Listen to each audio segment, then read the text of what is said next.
ಶ್ರೀರಾಮಸ್ತೋತ್ರಗಳಲ್ಲಿ ಹನುಮತ್ಕೃತ ಶ್ರೀ ಸೀತಾರಾಮ ಸ್ತೋತ್ರ.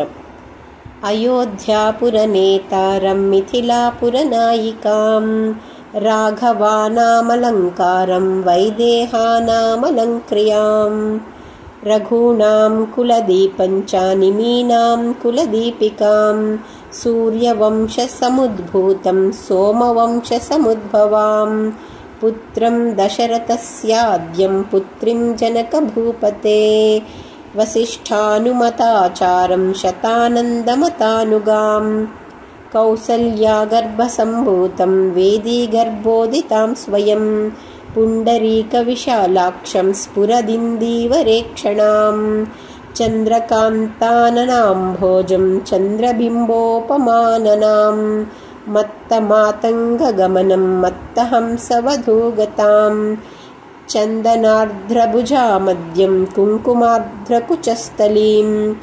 చాపాలంకృతహస్తాబ్జం పద్మాలంకృతపాణికాం శరణాగతగోప్తారం ప్రణిపాదప్రసాదికాం కాలమేఘనిభం రామం కార్తస్వరసమప్రభాం దివ్యసింహాసనాసీనం దివ్యస్రగ్వస్త్రభూషణం అనుక్షణం కటాక్షాభ్యాం అన్యోన్యేక్షణకాంక్షిణ్యో అన్యోన్యసదృశాకారౌ త్రైలోక్యగృహదంపతీ ఇమౌ యువాం ప్రణమ్యాహం భజామ్యద్య కృతార్థతాం అనేన స్తౌతి యః స్తుత్యం రామం సీతా చ భక్తితః తస్య తౌ తనుతాం పుణ్యః సంపదః సకలార్థదాః ఏవం శ్రీరామచంద్రస్య జానక్యాశ్చ విశేషతః కృతం హనుమతా పుణ్యం స్తోత్రం సద్యో విముక్తిదం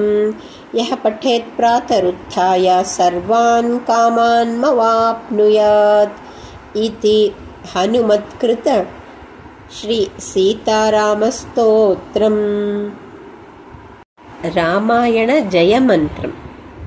జయత్యతిబలో రామో లక్ష్మణశ్చ మహాబలః రాజా జయతి సుగ్రీవో రాఘవేణాభిపాలితః దాసోహం కోసలేంద్రస్య రామస్యాక్లిష్టకర్మణః హనుమాన్ శత్రుసైన్యానాం నిహంతా మారుతాత్మజః న రావణః సహస్రం మే యుద్ధే ప్రతిబలం భవేత్ శిలాభిస్తు ప్రహరతః పాదపైశ్చ సహస్రశః అర్దయిత్వా పురీం లంకామభివాద్య చ మైథిలీం సంవృద్ధార్తో గమిష్యామి మిషతాం సర్వరక్షసాం.